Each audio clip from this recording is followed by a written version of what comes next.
Медийният сигнал срещу Емил Бранчевски е за учредяване на фирма в Великобритания.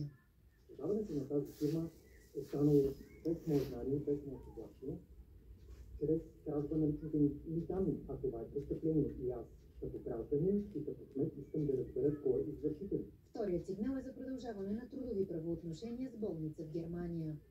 За обвинението, че все още изпълнявам някакви трудови дейности като лекар в Германия и че имам договор с една болница, в която всъщност не работи от 2019 година, аз ще приложа и договорът ми за напускане към комисията.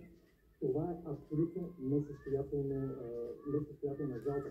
Господин Бранчевски, отдавна е известно, че има такива сигнали срещу него, тъй като те вече са разглеждани на заседание на Общинска избирателна комисия и съответно са предприети съответните действия за събиране на изложените в сигнала твърдения. От най-голямата група в местния парламент отправиха обвинения към Общинската избирателна комисия.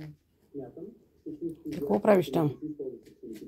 За отстраняване на неудобни, за реваншизъм и за подмяна на вота на избирателите.